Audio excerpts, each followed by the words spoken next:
welcome to Living English. We're going to learn about describing things today. We're going to describe animals. First, look at this episode of our drama, where Steve and Anne spend some time together in a wildlife park.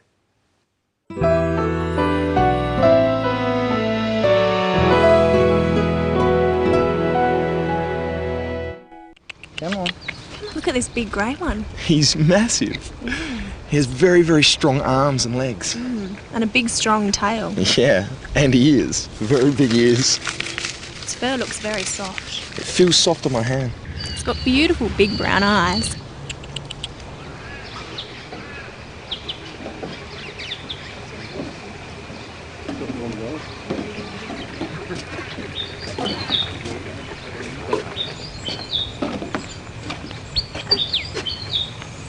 Oh, look at that little black and white one. Oh, yeah. I think that's a willy wagtail. They're very fast. They move around a lot. It's cute. It's got such a long tail. Yeah. Oh, look at that bird. Oh, that's a kingfisher. Oh, we have them in Singapore. Really? Look at its beautiful blue back. Very colourful, isn't it? There's lots in Australia, big ones and small ones. We have a very big one called a kookaburra. Has a very interesting laugh.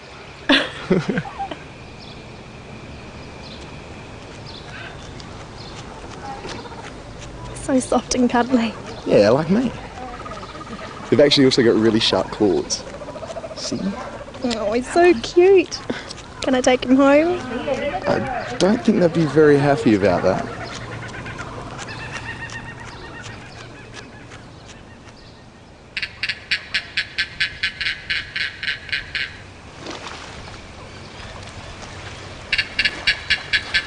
Oh, look at that one.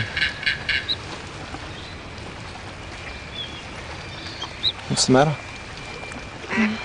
Nothing, I'm just feeling a bit homesick. Come on, let's go get something to eat.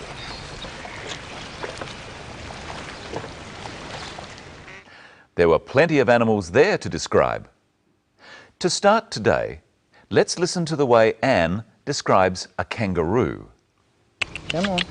Look at this big grey one. This big grey one. Anne uses two of the describing words called adjectives, big and grey. When we describe something like an animal, we usually say something about its size and colour. When we do this using two adjectives before the thing described, this big grey one, we say the size first and then the colour. This big grey one. Have a try saying, "Look at this big grey one," with Anne. Come on. Look at this big grey one. Anne says one instead of kangaroo. You can say one instead of a noun that can be counted. You can count birds. One bird, two birds,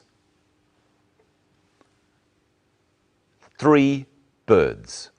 So you can say one instead of bird.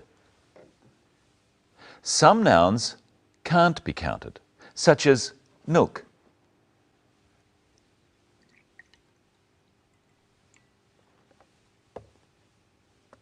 For nouns such as milk, we don't use one.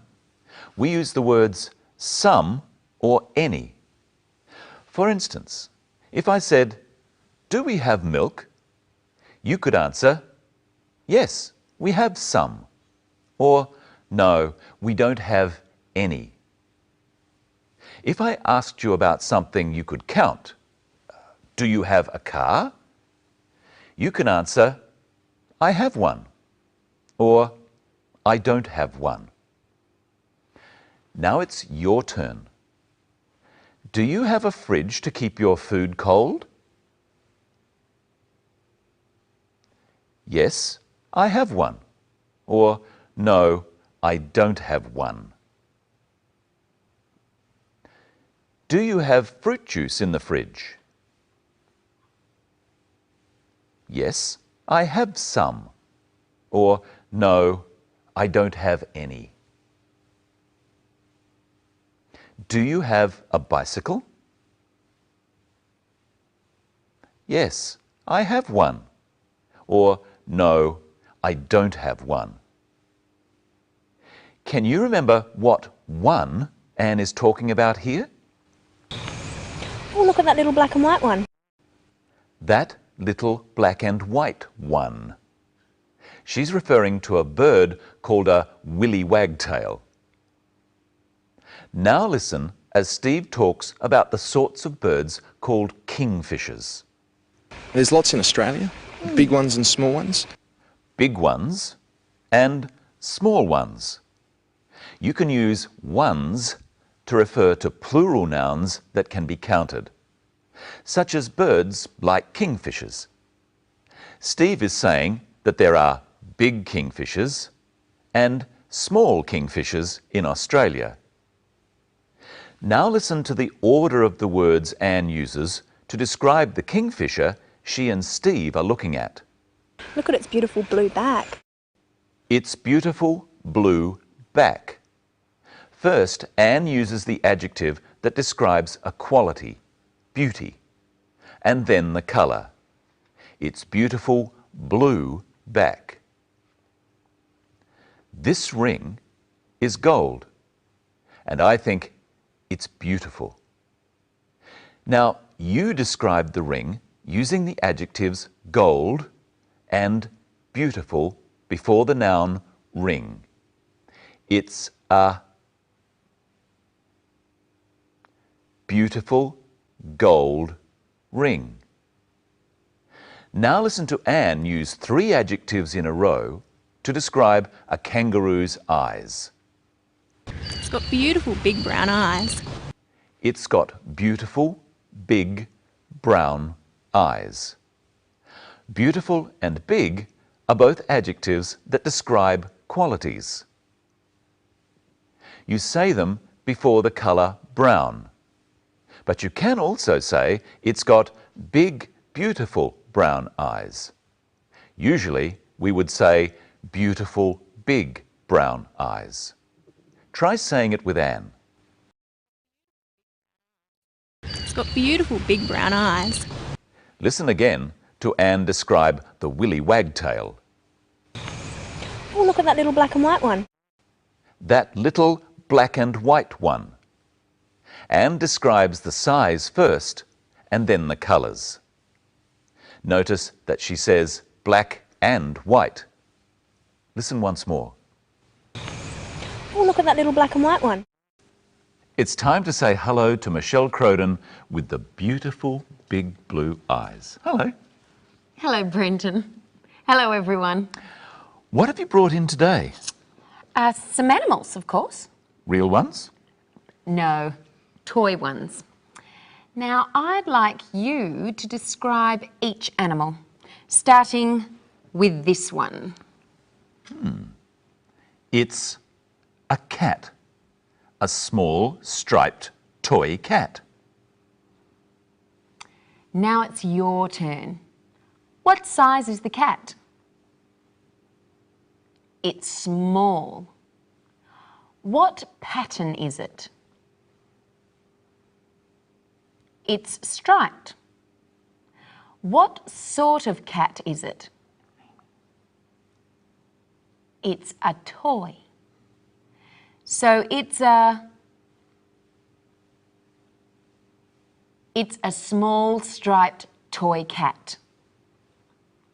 Remember, the order of the adjectives is size first, small, then colour or pattern, striped, and finally what sort of thing it is, toy, a small striped toy cat.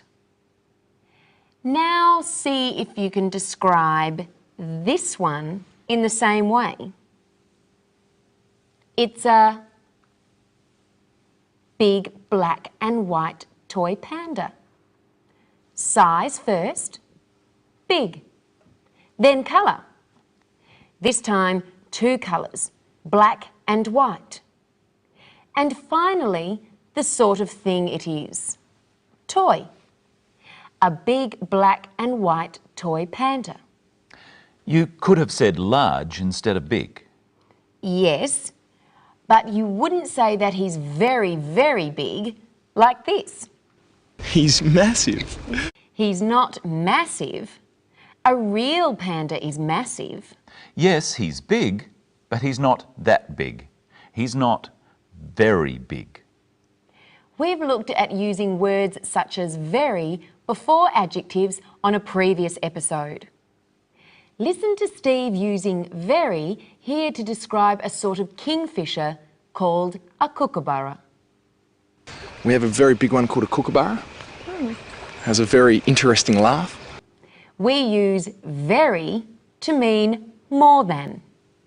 Very big is more than big, and massive is very, very big. Very, very? Sometimes we use the word very to mean even more than. Listen to Steve. He's massive. He has very, very strong arms and legs. Now listen to how Anne says that the koala is more than cute. Oh, he's so cute. Can I take him home?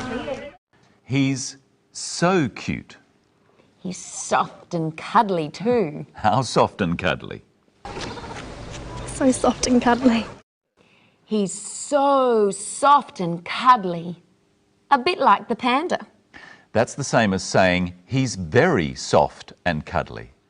Yes, but you can't use so in exactly the same way as very all the time.